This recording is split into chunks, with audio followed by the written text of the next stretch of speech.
Bonjour amis auditeurs de Commune Planète, nous voilà à nouveau avec Sylvestre, notre invité spécialiste de la forêt. Alors j'espère que vous avez suivi son conseil et que vos balades ont été profitables en forêt. Bonjour Sylvestre, vous êtes allé en forêt ces derniers jours, vous? Oui, bonjour Denis. Quelle est la rencontre la plus marquante? Vous y êtes allé alors, donc quelle est la rencontre la plus marquante que vous avez faite dans votre vie en forêt? Il y en a beaucoup, mais il y en a une qui m'est chère, quoi, oui. C'est un après-midi d'automne en forêt de Fontaine. Voilà. Ouais, comme en ce moment, là, en plein automne. Je suis au bord d'une combe et le soleil baigne la combe et il y a une petite plantation de sapins avec un tremble qui surplombe la petite plantation de sapins, et le tremble est dans toute sa flamboyance de l'automne avec ses feuilles dorées. Ah, la lumière d'automne. Mais là, aucun vent. Et tout d'un coup, petit souffle de vent qui tout d'un coup fait frémir toute la canopée du tremble que j'ai en face de moi. Et le tremble a la caractéristique d'avoir un petit pétiole plat pour les feuilles, et dès qu'il tremble, vraiment il tremble, quoi. Et il fait du bruit. Et ça m'a surpris, ça m'a vraiment presque effrayé. Et en même temps que j'éprouve cette frayeur-là, il y a un chevreuil au milieu de la combe qui, moi j'étais un peu en surélévation, qui bondit, qui s'arrête. La bise tombe, il s'en va tranquillement, le calme revient, et retour, j'allais dire, au silence merveilleux de ce moment-là, quoi. Le souffle léger de la forêt. Alors Sylvestre, ça m'inspire une question. Une petite question spéciale RCF. La forêt est-elle animée au sens spirituel du terme? Osons ça tous les deux ce matin? Ah Denis, vous me prenez au dépourvu et un petit peu... Allez, vous allez vous faire aider. C'est une question difficile, hein, c'est vrai. Mais vous avez des lectures. Alors voilà, j'ai quelques lectures qui m'inspirent, c'est vrai, et qui m'accompagnent, et qui renouvellent mon regard aussi, qui m'accompagnent surtout dans le nouveau point de vue et les nouveaux points de vue qui seraient intéressants de cultiver les uns les autres pour s'approcher mieux de ce milieu vivant très complexe. Et c'est Baptiste Morisot, voilà. Ah, le bien nommé comme vous, voilà. Baptiste, Sylvestre, tout va bien, voilà. Et Baptiste Morisot nous dit dans son livre qui s'appelle Le Sang Forestier, un très beau livre, que imaginer la forêt et son pouvoir mystique, elle fonctionne comme un cosmos plus grand que nous.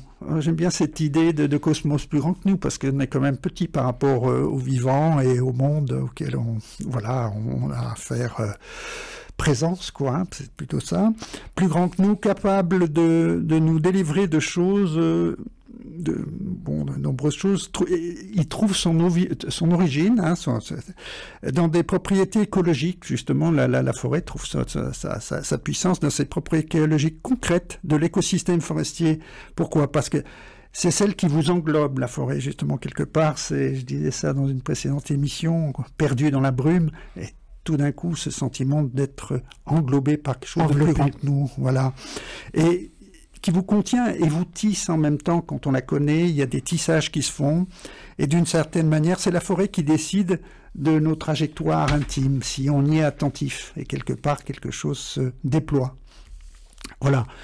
Alors, bon, je voudrais pas trop... Non, mais je vous laisse aller, Sylvestre, parce que c'était important, cette histoire de tissu de la forêt, se faire tisser par la forêt. C'est peut-être encore Barbara qui va nous aider à comprendre cela.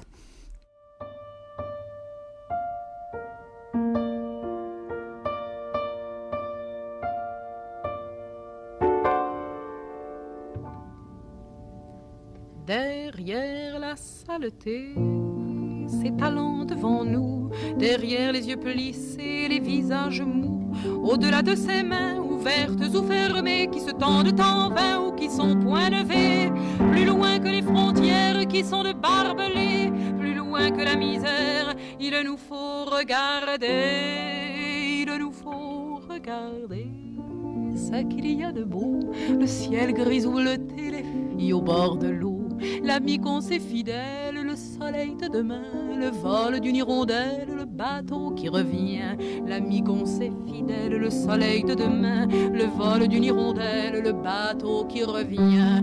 Par-delà le concert, des sanglots et des pleurs, et les cris de colère des hommes qui ont peur. Par-delà le vacarme des rues et des chantiers, des sirènes d'alarme, des jurons de charretiers, plus fort que les enfants qui racontent des guerres, et plus fort que les grands qui nous les ont fait faire. Mais il nous faut écouter l'oiseau au fond des bois, le murmure de l'été, le sang qui monte en soi, la berceuse des mers, la prière des enfants, et le bruit de la terre qui s'endort doucement.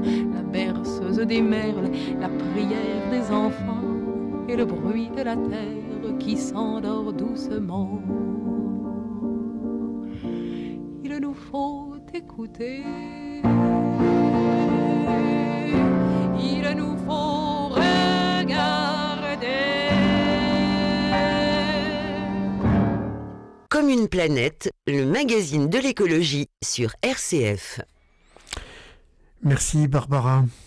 Et nous voilà arrivés déjà à l'issue de ces 2 émissions avec Sylvestre, ce passionné de la forêt. Sylvestre, à vous entendre, je sais que vous êtes un militant.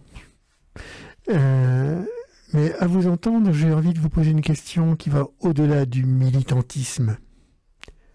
Que pouvons-nous nous faire pour la forêt au-delà du militantisme? Question vaste, hein, mais je sais que vous avez une réponse. Peut-être même plusieurs. Bon, de lire ce que d'est, on peut le dire aux auditeurs, on se connaît. Alors, osons un petit pas de côté. Oui. Voilà, on pratique, vous comme moi, une technique de prise de conscience du corps par le mouvement, hein, qui nous trouble profondément. C'est les méthodes Feldenkrais, pour ne pas la nommer. Et c'est vrai qu'elles nous révèlent à nous-mêmes des capacités d'attention inattendues, quoi, et qui nous révèlent aussi, voilà, des sentiments d'appartenance à quelque chose de plus grand que nous et qui nous appartient profondément, quoi. Et donc voilà. Vous me donnez une idée, là, vous faites un petit clin d'œil, mais si on faisait une émission là-dessus, c'est pour autre chose. On fera ça au printemps. Bien volontiers, Denis. Avec plaisir. Alors. Oui, Feldenkrais, qu'est-ce que vous faites le lien? Pourquoi vous faites le lien avec Feldenkrais? Donc, en fait, c'est ce rapport à nous-mêmes, c'est ça, qui vous permet de faire le lien avec la forêt? Ben oui, alors c'est ce que, comme dit Baptiste Morisot précédemment nommé dans une précédente émission, c'est que c'est des dispositifs d'attention, quoi. Alors, comment on se met au travail? Être attentif. Et être attentif, et attentif à. Et parce qu'on est, enfin, il me semble que la vie trépidante d'aujourd'hui, plus que jamais, nous éloigne de nous-mêmes, quoi, et du monde, paradoxalement, malgré... D'accord. Voilà. Et en forêt, on est davantage attentif. Et être attentif à la forêt, c'est voir de quelle combinaison de temporalités imbriquées les unes dans les autres elle est faite, et du coup de mieux s'en approcher, d'approcher quelque chose du principe du vivant, quoi, qui prolifère, qui s'emboîte. Et vous avez des exemples sur le sujet? Parce que ça c'est un peu théorique, tout ça c'est un peu conceptuel. Vous m'avez parlé tout à l'heure d'expérience en Union soviétique, c'est ça? Oui, alors c'est un anthropologue, hein, Stepanov, qui a écrit un très beau livre qui s'appelle Attachement, au pluriel, hein, et qui parle par exemple de l'effondrement du système communiste, par exemple, et dans les années 90. Et il relate le fait, les immenses usines de production industrielle qui s'effondrent, mais en quelques années, ça va très très vite. Ou alors les élevages dans les kolkhozes à très grande échelle, etc., qui sont remis en question. Et du coup, un certain nombre d'habitants qui se retrouvent sans occupation particulière, mais c'est vraiment un monde qui tombe pour eux, qui chute, eh bien reviennent à leur ancienne tradition quelque part. Et ici, Stepanov, les éleveurs de rennes qui reviennent à leurs anciennes pratiques de l'usage des territoires, l'élevage de rennes, et à leur relation privilégiée aux rennes eux-mêmes. Et donc, il y a une nouvelle histoire qui se tisse, justement, là encore, entre l'homme, l'animal et son milieu. Et son milieu. Oui. D'accord.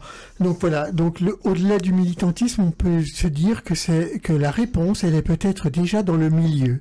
C'est ça, le milieu de la forêt qui peut nous donner des informations constructives pour rétablir cet équilibre finalement. Oui, voilà, je pense que là, ces éleveurs de rennes, là, ils renouent avec des pratiques qui étaient presque complètement oubliées, et une espèce d'intelligence écologique, et qui est devenue une espèce de clé de résistance collective des populations localement pour survivre et en même temps retrouver un usage du monde, comme dirait Nicolas Bouvier, qui est un très beau livre, c'est un voyageur épatant, un usage du monde renouvelé et régénéré surtout, là encore, hein, c'est-à-dire que ça ouvre des perspectives. Oui, c'est un message d'espérance que vous êtes en train de nous donner là, Sylvestre, et je crois que vous aviez une belle expérience d'espérance depuis votre fenêtre. Bah effectivement, depuis chez moi, en ville, je vois la colline de Chaudane, dans laquelle j'ai travaillé de nombreuses années. Et la colline de Chaudane est en libre évolution depuis à peu près un siècle. Libre évolution, c'est-à-dire on n'y a à peu près rien fait. Dans la forêt de Chaudane, on n'a rien fait depuis un siècle. Voilà, depuis un siècle. Alors qu'est-ce qui se passe ? Alors du coup, les arbres grossissent, vieillissent, s'assemblent, se désassemblent, le milieu se compose dans des dynamiques naturelles qui font que, depuis quelques dizaines d'années que je l'observe, eh bien, j'ai vu qu'elle avait franchi un certain nombre d'étapes différentes et qui sont assez symptomatiques des questions climatiques qui nous sont posées. C'est-à-dire qu'à un moment, je me suis dit « Oh, ça va mal ». À d'autres moments, je me dis « C'est bizarre, ça a l'air d'aller mieux ». À d'autres moments, je dis « Oh, ça va pas très fort non plus ». Et maintenant, je trouve que c'est plutôt une belle forêt. C'est plutôt une belle forêt. Voilà. Il y a quelque chose qui s'est passé dans les milieux, sans qu'on le sache, et qui a restauré les capacités du milieu à répondre aux aléas du climat qui sont assez violents. Wow, merci Sylvestre, le bien nommé, l'homme qui connaît la forêt. Voilà, voilà un beau message d'espérance là à la fin de nos 2 émissions. Merci Denis. Et je crois que ça nous fait du bien, que nous avons pris soin de nous, comme nous prenons soin de la forêt, ou plutôt comme si nous laissions la forêt prendre soin d'elle-même. À bientôt Sylvestre, dans de prochaines émissions. Au revoir Denis, au revoir. Et à bientôt chers auditeurs, pour la prochaine émission, nous tirerons des leçons avec Jean-Pierre. Merci, à samedi prochain.